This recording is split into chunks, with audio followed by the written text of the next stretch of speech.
Hello everybody and welcome to Electric Fields Lesson 2. Just a quick recap to start of what we looked at in Electric Fields 1. We looked at how the force acts between two charges, looking at like charges, positive and positive, or negative and negative, repelling, and opposite charges attracting. The key equation that we looked at was Coulomb's law, and to give you the equation for Coulomb's law, we said that F was equal to Q1 Q2 over 4 pi epsilon naught r squared, where epsilon naught was the permittivity of free space and as a constant was 8.85 times 10 to the minus 12 farads per metre. We also had a quick look at the fact that Coulomb's law is an inverse square law, and we know that it's an inverse square law because we have this r squared term on the bottom of our equation.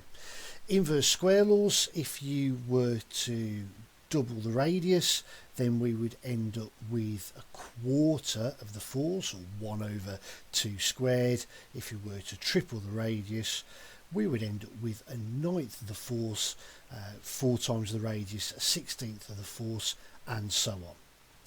What we're going to move on to look at today then is electric fields themselves and try and get an idea of what the definition for electric field strength is. Firstly then, in our study of electric fields, we need to get an idea of what electric field lines mean and how they work. You'll have seen the idea of field lines before earlier in your studies when looking at magnetic fields, and quite likely your teachers back at GCSE or Key Stage 3 would have shown you the demonstration of a magnet and iron filings and shown you at least a basic idea of what field lines are.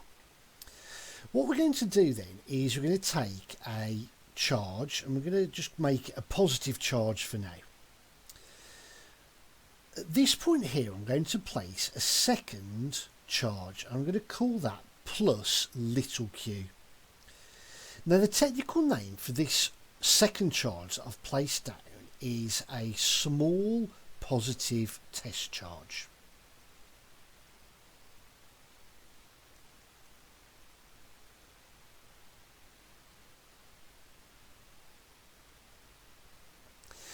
Now, that term, small positive test charge, we're going to use quite a lot over the next few lessons. Let's just have a quick explore about what it means then. Firstly, the test charge bit means just that. It is a test. We're using it to see what would happen to it at that point in a field. We're going to make it positive in order to keep our equations all in the correct sign. If we were to make this test charge negative, then it would make all of our equations negative as well and would cause a lot of confusion down the line. Small doesn't necessarily relate to the size of this test charge, although it is small in size as well. But we're going to make the magnitude of the test charge very small in comparison to the main charge that we're looking at. The reason why we do that is to keep any effect on the main charge as small as possible in order to make it negligible, and therefore we can completely discount any effect that the test charge would have on the main charge that we're trying to study. So we're going to be using these small positive test charges quite a lot over the next few lessons in order to study exactly what's going to go on in different situations to do with electric fields. Back to our example then. We've placed our small positive test charge just at that point that we've indicated. What you need to think to yourself is, well, what's going to happen to that small positive test charge? Because we've got two positive charges, we've got a positive charge here and we've got a positive charge from the main charge, we know from electric fields 1 that there will be a repulsive force acting on our small positive test charge, and that force will act in that direction there. And anywhere that we place our test charge along this line, that force will act in the same direction. If we were to put our test charge below our main charge, we're still going to end up with a repulsive force, but now that force is going to act in that direction there. We can put our small test charge over on this side, and our force will act in that direction. And what we can do is we can keep on building up this idea and keep on placing our small positive test charge at lots and lots of different places around our main charge until we end up with a field line structure that looks something like this. Here then is a slightly neater version of what our electric field lines will look like for a positive charge. Now if we were to repeat that whole process but instead put a negative charge at the centre and place our small positive test charge at various points around the outside, the main shape of our field lines will stay exactly the same, but the directions will be in the opposite direction. The reason being is that the small positive test charge will be attracted to our negative charge, and therefore all our arrows will point in towards the negative charge. The field for a negative charge then will look something like this.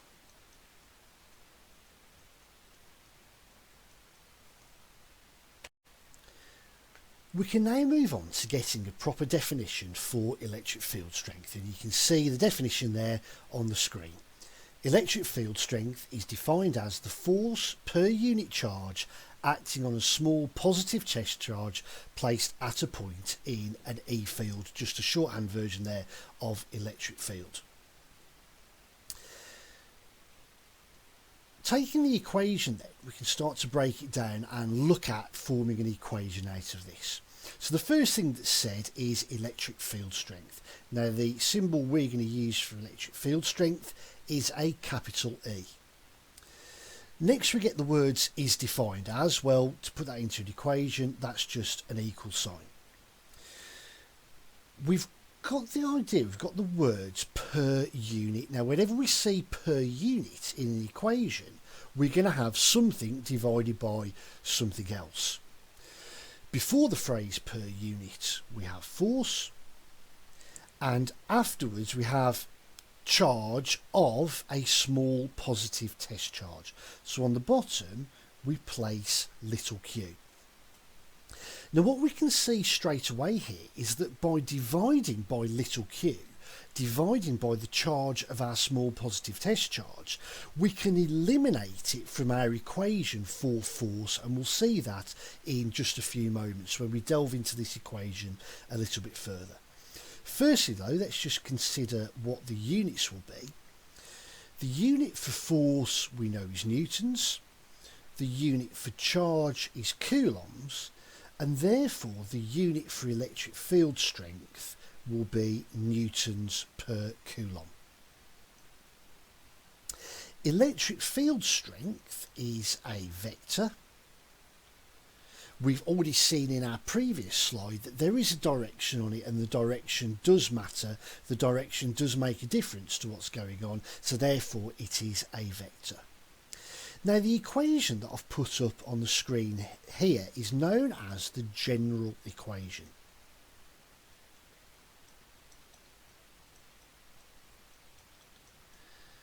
That means that E is equal to F over Q will apply to any situation that we want to apply it to.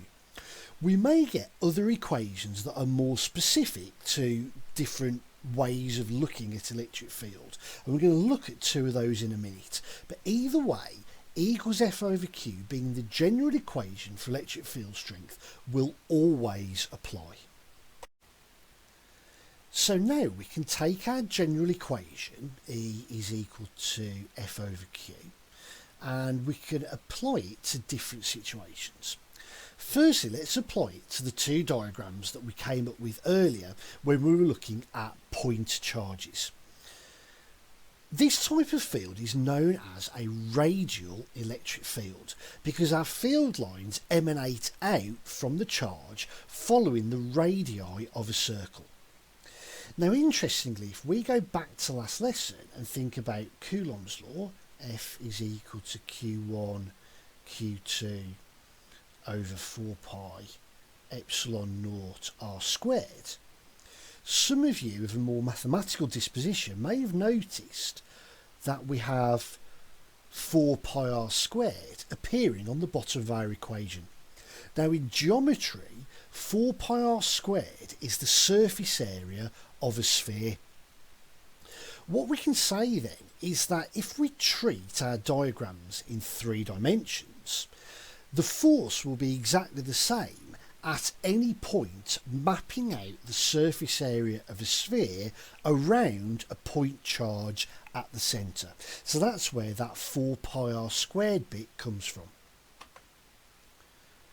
What we can do then is we can take the equation for Coulomb's law and we can substitute it into the general equation for electric field strength. Before we do that, I'm just going to split it down a little bit, make it look a little bit nastier than it currently is. When I'm going to write it as E is equal to F multiplied by 1 over little q. That's 1 over the test charge. When we substitute Coulomb's law in for force, we end up with Q1 Q2 over 4 pi epsilon naught r squared, and we still have to multiply that by 1 over little q, 1 over the small test charge. Now that small test charge will cancel with one of our charges on the top of our equation for Coulomb's law, and that Q2 we can say was in fact the test charge itself. Therefore, our equation is now completely discounting that test charge. The magnitude of it has completely cancelled out, and it makes no difference, as we said earlier, to our electric field. What we're left then is this equation here. E is equal to Q over 4 pi epsilon naught r squared. So that's still the electric field equation. Well, all we've done is we've taken the general equation and we've substituted in Coulomb's law to get a different style, a different look of equation. That therefore will give us the electric field for a radial field, or we can say it's the electric field from a point charge. If we're faced with a question that's to do with point charges, in other words charges that can just be treated as a single point, then instead of messing around with E is equal to F over Q, we can go straight in and use Q over 4 pi epsilon naught r squared instead. The second example that we're going to look at is for a uniform electric field. Now, if we were to take two conductors, some kind of metal or something like that, and we were to attach them to a power supply, whatever that may be, I'm going to make this end positive and this end the negative end. In electricity last year, you learnt that current, or conventional current, flowed from positive to negative. What we're going to be looking at though is the flow of electrons, and the flow of electrons goes from negative to positive. So the electrons themselves will flow in that direction. Now, because of that, there will be a build-up of electrons on this conductor here, and therefore a build-up of negative charge on that conductor there, and there will be a lack of electrons and therefore a build-up of positive charge on the opposite conductor. We can see that this would give a uniform electric field once again by placing our small positive test charge at some point in the field itself.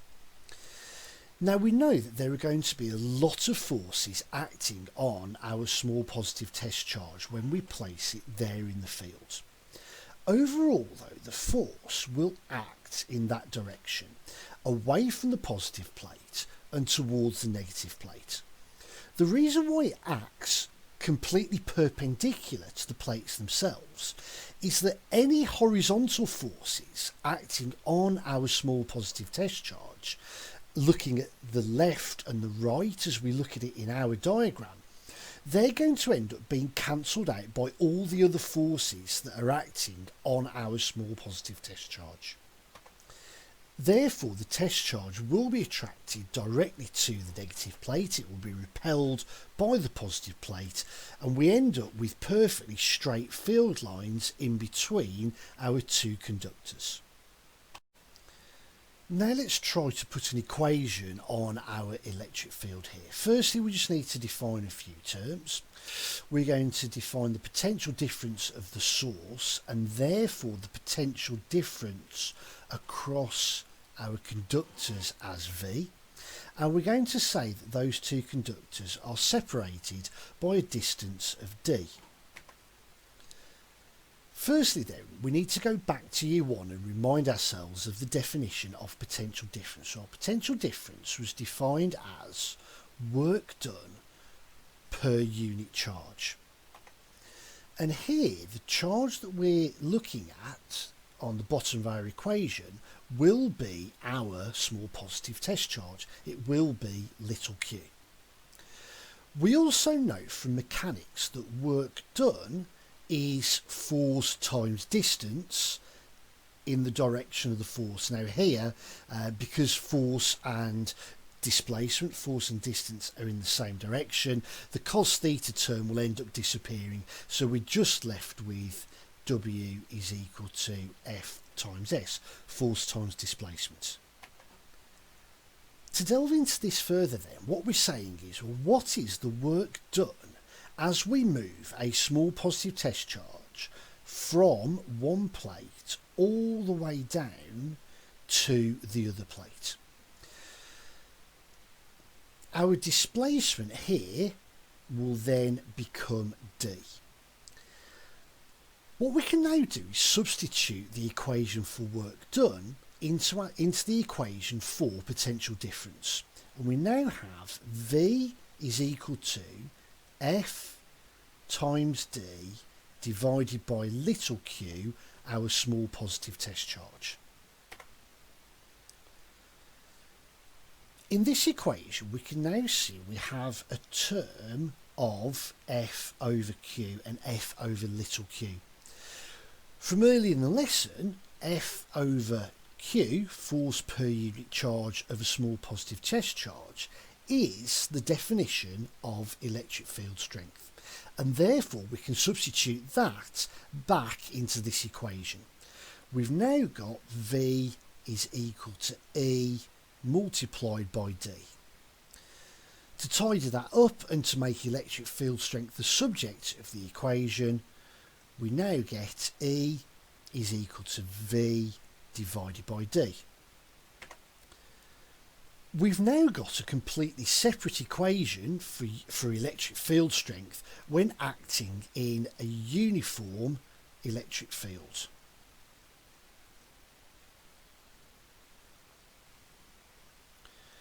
Before we move on, I just want to make another note about units. If we have a look here, well, the unit of potential difference we know is volts, and the unit of distance is meters. Therefore, according to this equation here, the unit for electric field strength is volts per metre. I'll leave it down to you to convince yourself, using dimension analysis, that newtons per coulomb and volts per metre are in fact the SI equivalent of each other. Now time for an example. Here's your question. Calculate the electric field strength due to a uranium nucleus at a distance of 70 nanometers. Uranium contains 92 protons. As usual, get a piece of paper, try it yourself, pause the video and come back once you've got an answer. So the first thing we have to do is decide which equation for electric field strength we have to use. Because we're talking about a nucleus, we can treat our nucleus as a point object, and therefore the electric field due to this nucleus will be a radial field. We can therefore choose the radial field equation, E is equal to Q over 4 pi epsilon naught r squared. Putting the numbers in then, our charge will be 92, because there are 92 protons, multiplied by the fundamental charge, which is 1.6 times 10 to the minus 19 coulombs. We can divide that by 4 pi multiplied by epsilon naught, which is 8.85 times 10 to the minus 12, multiplied by our distance, 70 nanometers, 70 times 10 to the minus 9, and then obviously don't forget to square that. What your calculator will eventually give you to 3 significant figures is 2.70 times 10 to the 7 newtons per coulomb, or if we're going to put it into SI prefixes, we can always say 27 meganewtons per coulomb instead. So in summary then, firstly we defined electric field strength. Electric field strength is defined as the force per unit charge acting on a small positive test charge placed at a point in an electric field. From that we got the equation E is equal to F over Q as the general equation for electric field strength.